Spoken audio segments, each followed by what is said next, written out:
Ah, Big Josh. did you put a shrimp on the Barbie? Barbie, yeah. Is that South African or is it Aussie? That's Australia. China Barbie, So how are things in Australia? It was good. Josh was very, very homesick. It was nice. My wife and I came with her. My son lives in Perth, Australia. And it was South African, Aussie, girl, Toronto. And that stupid follow back to Australia. No, Perth. Perth. Wow. That's like That's far. Australia is the other end of the world, and Perth is the other end of Australia. Yeah, right. It's like the New Zealand of Australia. Okay, so let's learn a tshuva that has nothing to do with what we've been doing, but it's very topical for what the world, for what the Jewish world is going through right now.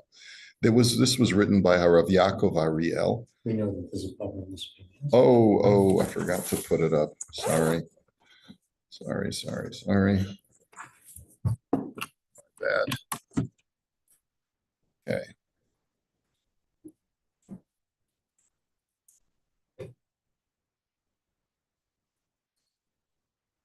Go live in just a moment.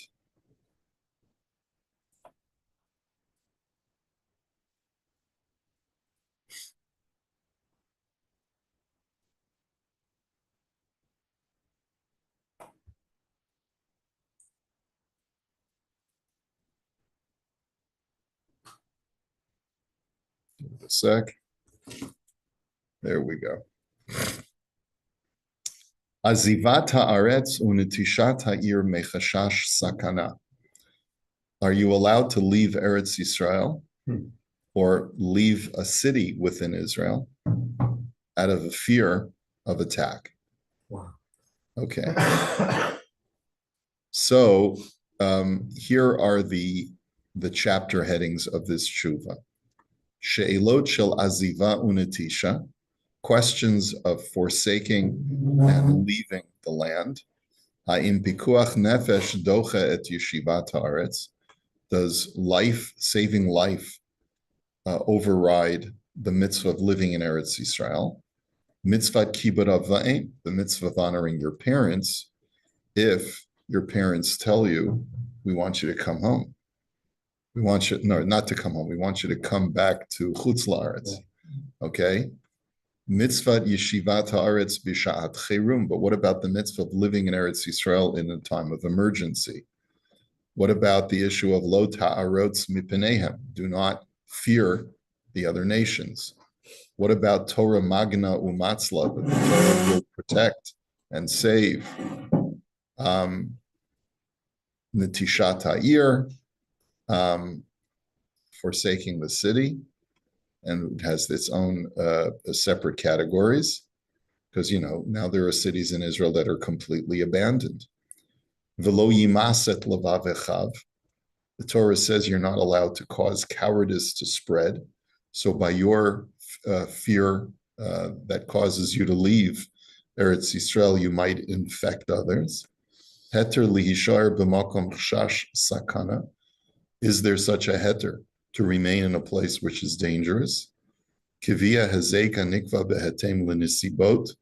When do we say that you cannot rely on miracles anymore because there is a prevalence of damage or likelihood of damage? And how does that get established? And then finally, the maskana, the conclusion. So we're not going to be able to cover all of these issues today.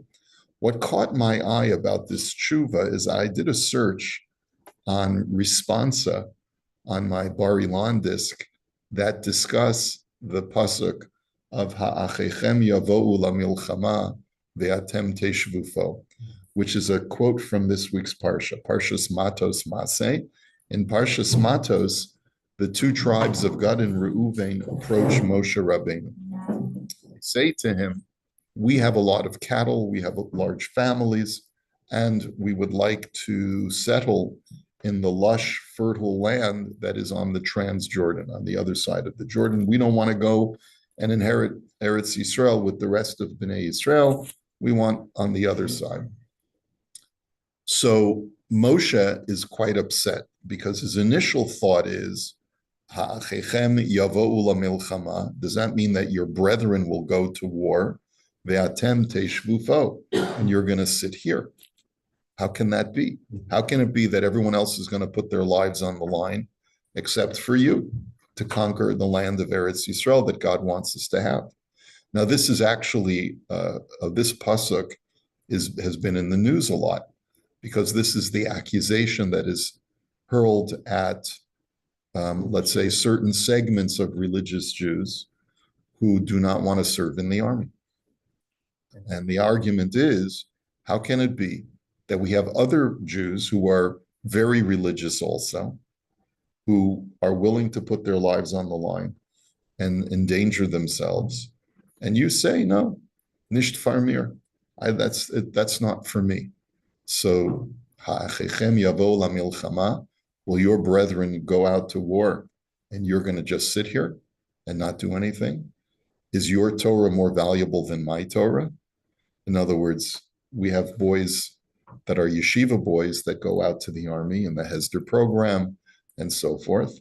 And they sacrifice their Torah learning to protect the country, especially during times of war. And this is the reason why there's a lot of civil unrest and a lot of hostility directed at certain segments of the Israeli population today. And it's a very complicated issue. Some would argue it's not as complicated as people are making it, but it's a multi-generational phenomenon that is very difficult to break the social stigma of going to the army. And a lot of articles are being written about it now, even by members of the Haredi community, that we really have to be more self-aware and self-scrutinizing, and maybe it's time for us to change how we've been doing business. So it's not a simple issue. So I noticed that this article had this issue, but let's just look at how he frames the question. And the question is as follows: Bimei milchemet hamifratz, during the war of, I'm not sure the word mifratz, I'm not sure, to be poretz is to attack, is to break out. So I'm not sure the breakout war. I'm not sure how to really translate that words, but he says it was the winter of Choshen Nun Aleph. So what was that? That's 5751, which is 1991. So what was that? What was going on in the winter of 91? That was the Iraq war, right? Hamifratz.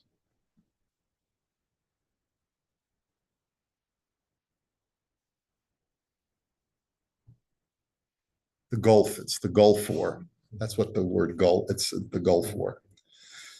Kasher richafa sakanat hatilim al Yisrael, when there was a great danger of Scud missiles, remember, on landing on Israel. Nikra Talmid Yeshiva ben Chutz Laaretz Halomed Baaretz.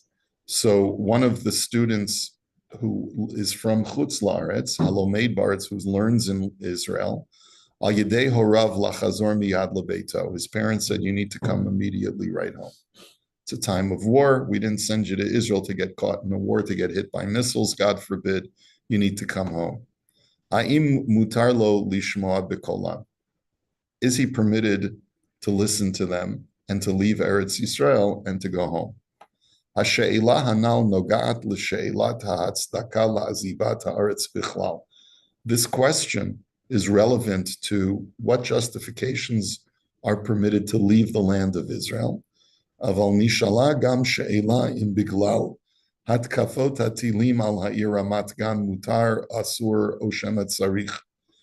The specific question is on the town of Ramat Gan, outside of Tel Aviv, which back in 91 was not as big as it was today. Today, Ramat Gan, my son works in Ramat Gan.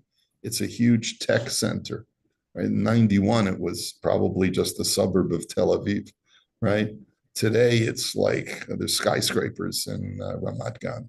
So with all of the missiles falling on Ramat Gan, is it permissible, prohibited, or necessary la'azov et ha'ir ad ya'avor zam, to evacuate the city until the danger is gone? Zohi she'ila al nayadut b'toch ha'aretz penima v'gam ba yesh ladun. So there's also that question of, are you about migration within the city, within the land, within the country? In other words, can I leave, let's say now it's Kiryat Shmona, can I leave Sderot? What, in other words, what cities am I permitted to evacuate and just abandon for the sake of my own personal safety? So, ha'im pikuach nefesh docha et yeshivat haaretz. Does the mitzvah of saving life override the mitzvah of living in Eretz Yisrael? So, reishit yesh ladun b'davar gam lelo drishat hahorim. So, putting aside what the parents want, ha'im chayav talmid hayeshiva lihishaer ba'aretz k'shesakana merachefet aleha. Does a student have to stay in Eretz Yisrael when there is a physical danger to remain in the land? Ki yadua kol hamitzvot shebat Torah nidachot mipnei pikuach nefesh chutz migimel averot chamurot. As is well known, there are 3 and only 3 mitzvot that do not override the imperative to save life. So every other mitzvah is overridden in order to save life, except for the big 3. Avodah Zarah, Gili Arayos, Shvichus Damin. Those 3 are idolatry, sexual crime, and murder. Mitzvat Yeshivat Haaretz Lo Nichlech La Bichlal Elu. So the mitzvah of living in Eretz Yisrael is not included in those 3. Vidina Lichora Kechol HaMitzvot Shabbat Torah. And therefore it would seem like it's no different from any other mitzvah, that you override the mitzvah in order to save life. So just like you would violate Shabbos in order to save life, you would violate the mitzvah of living in Eretz Yisrael in order to save life.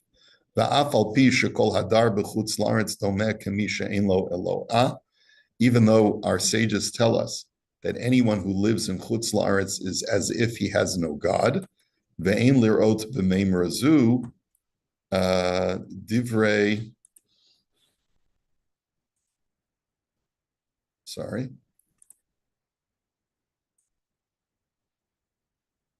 Second.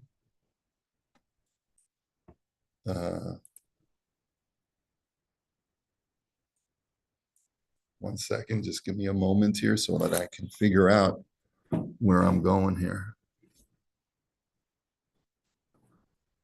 There's supposed to be a page.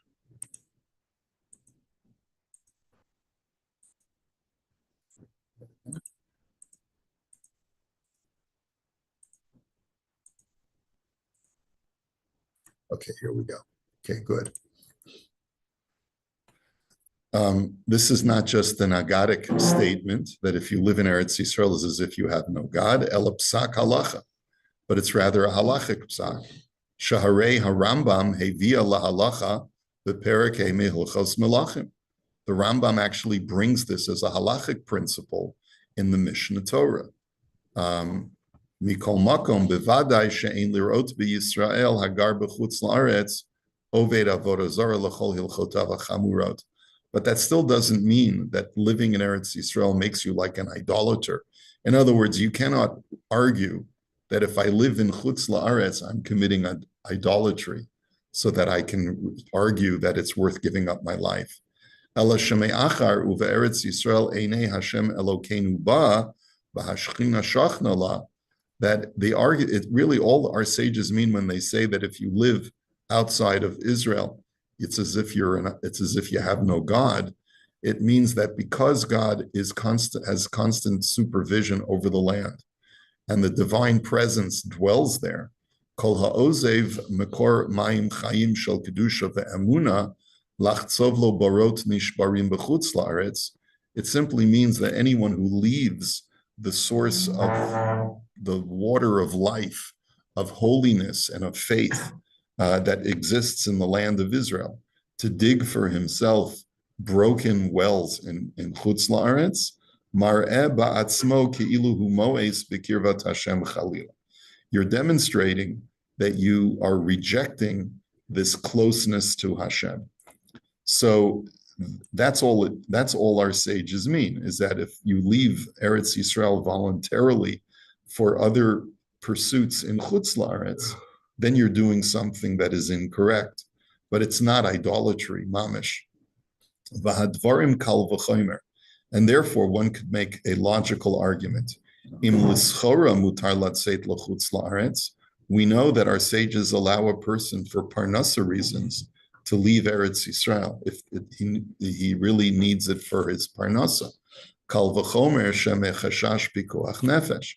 Then certainly a person can leave for the sake of saving life.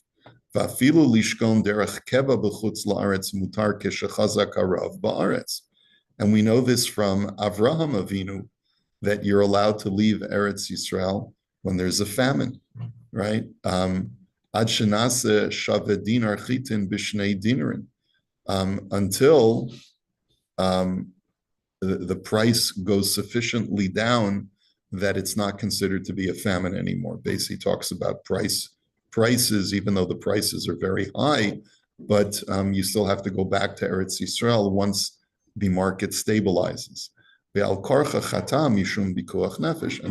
why are you allowed to leave at times of famine? It's because you have to save life. And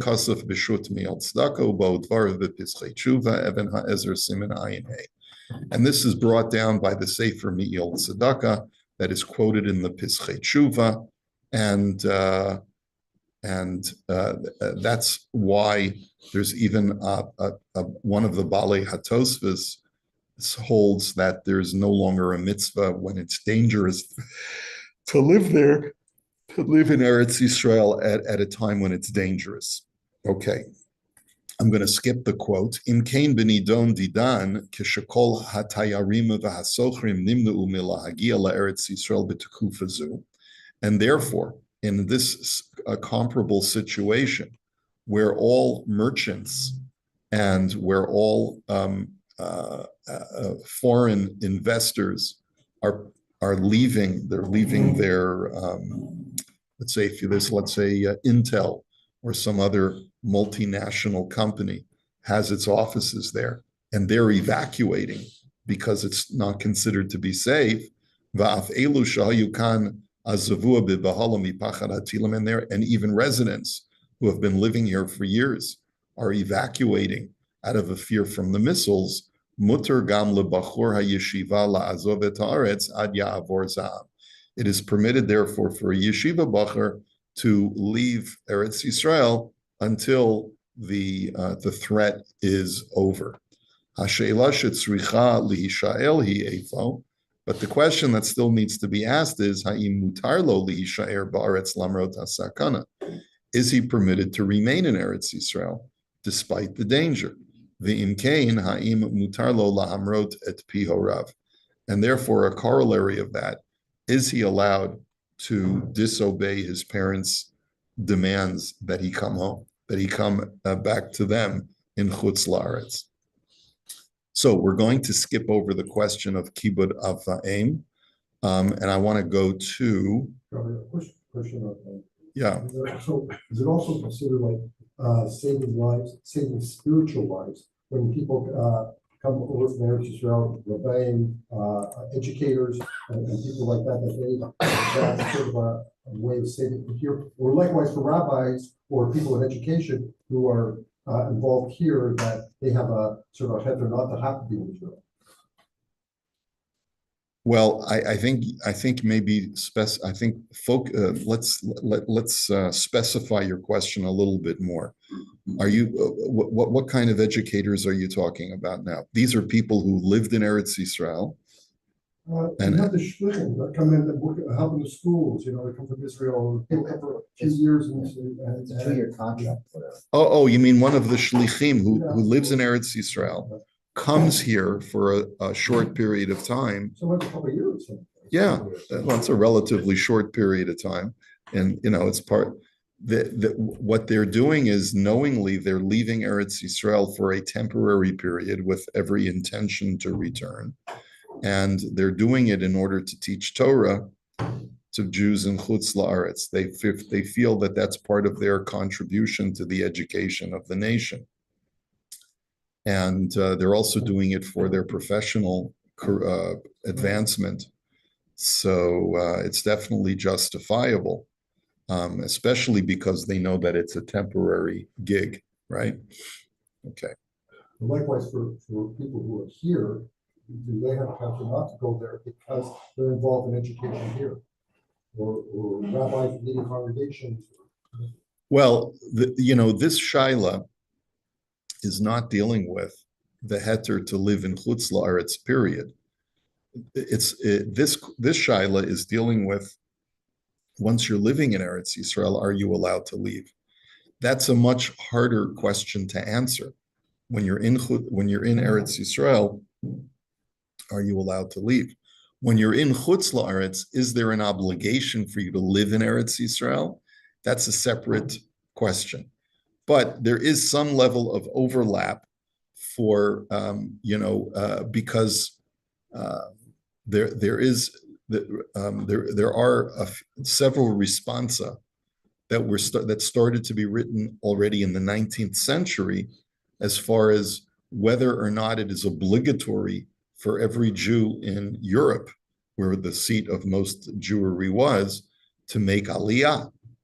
And so a number of poskim already in the mid to late 19th century, early 20th century, were deliberating over this issue. It seems that the consensus of the poskim is that there's no question that there's a mitzvah to live in Eretz Yisrael, but it's not an obligatory mitzvah. It's a mitzvah that if you do it, you get credit. But if you don't do it, you're not punished, because there are many considerations that would compel someone to be where their parnasa is and where their family is, et cetera, et cetera. But it's definitely something that every Jew has to reckon with.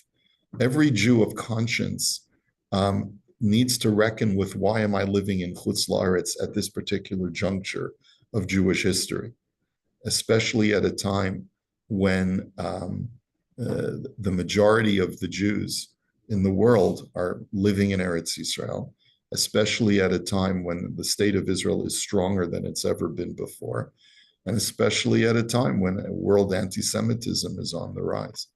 Okay, so I just want to do this last section. I mean, we're not going to be able to go through, but there's this section called Lo Ta'arotz Mipneihem. Do not fear the enemy. B'ptichato lehilchos melachim u'milchamotehem, kasav harambam. The Rambam writes in the Laws of Kings, which deals with the whole question of how to structure an Israeli society, how to structure a Jewish government with a king and so forth. Shelo la'arotz v'lachzor achor bishat hamilchama.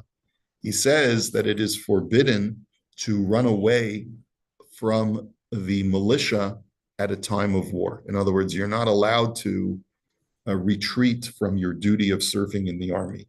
Nimtza shemisha ozevet hachazit bishat hamilchama over below ta'aseh.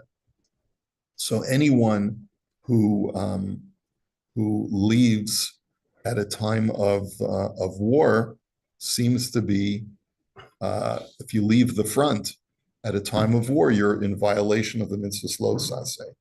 The kasha heichan matzinu batorah iser al arika mehachazit haTorah lo asra ela et hapachad. Where does the Rambam get this halacha from? The Torah only prohibits fear. Velo et ha'arika, it doesn't prohibit running away. Omnam bichlal matayim mana im hapachad atzmo aser harika mipanav lo kol shekain.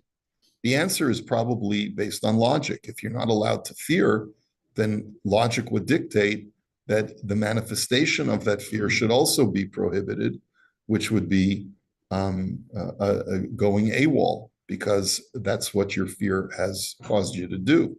Achadayin kasha, ma ra'a harambam lahosif al divrei Torah.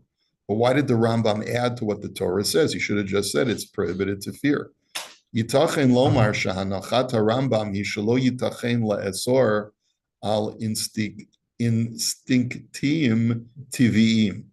The answer is that the Rambam holds that the Torah cannot command us about our instinctive feelings. The Torah can't say, don't be afraid, if it's just addressing our emotions. Shahakadosh Baruch Hu atzmo tova b'nefesh ha'adam ve'en la'adam shlita aleihem. Because a person was created a certain way. There are some people who are naturally more fearful than others. How can God say, don't be afraid if I'm afraid? Lachein ha'isr hu lo al etzem tichushat ha'pachad hatidit ela hamaskanot ha'ma'asiyot she'adam masik me'en.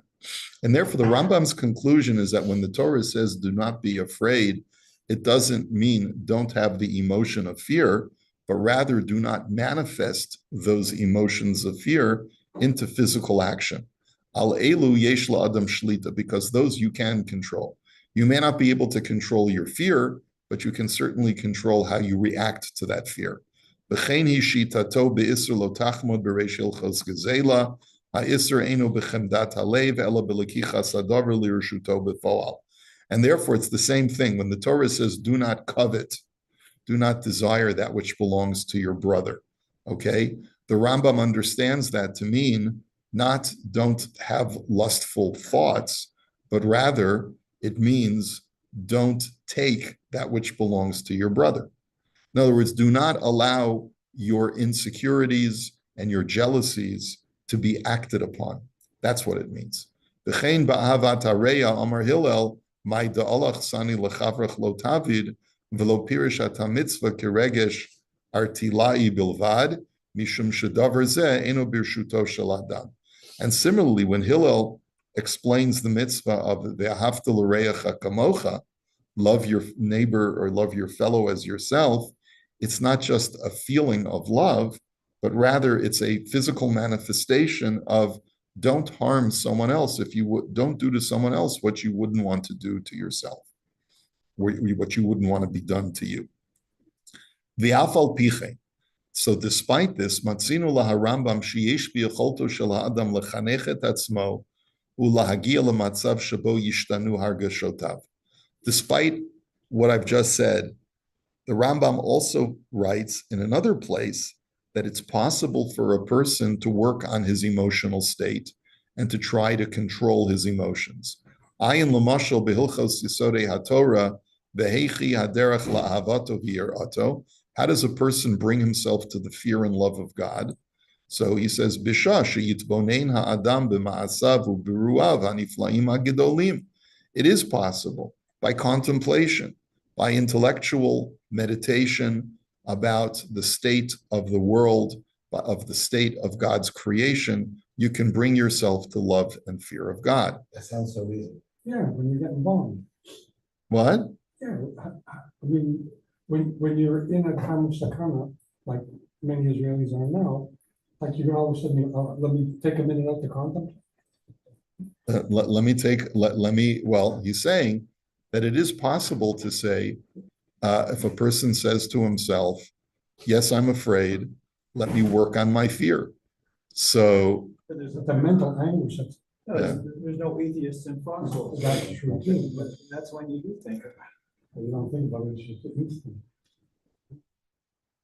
So basically, at the end of this paragraph, he says, Elashim Kain. Well, if that's the case, Madua Kasov Harambam Shea Isser Latzar Achor Bishata Milchama.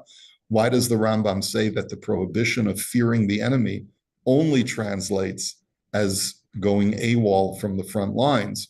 Why doesn't he say that it's an actual prohibition of fear? Nira Ulai Lomar, it seems to me that we could answer Shah Rambam Lamad Meha Katuv Atzmo Sheha Isser Hu Lo HaPachad L'Chesha Atzmo Ela Hashlachotav Al Hatzibor Kulo V'Lo Yimaset Levavechav.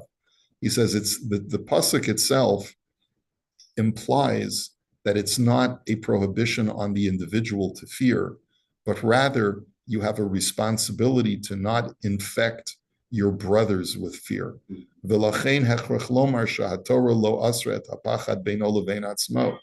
what that implies is that the Torah doesn't prohibit you to be fearful, as long as you're not harming others through your own personal fear. Rak, Az over hayare be'isur. It's only when your fear becomes contagious and affects other people, that's when you're in violation. V'zehu kishehu chozer la'achor. And the same thing could be said about going AWOL. V'gorem lakach shahatzibor yipol berucho, because that's going to cause the rest of the people to also be demoralized and want to go AWOL themselves. V'yoter pashut lomar shaharambam v'hachinuch pirshu et altach bezu kimenuse ubericha kamo shepirish Rashi v'harav Ibn Ezra. And more simply put, the Torah says lo ta'artzu v'lo tachbezu. It uses different verbs. So therefore, it stands to reason that one of those verbs is on the emotion of fear, and the other one is on the manifestation of that fear. Okay, much more to talk about, but I figure that this would be a good placeholder until I get my disc back. Have a good Shabbos, everybody. Mirz Hashem will continue on Monday. Hopefully, I'll have my disc, and I'll send Monday you. or Tuesday? Monday's a holiday, so far. Oh, Monday's a holiday, so we'll pick it up on Tuesday. Okay? So the last few lines makes more sense to me.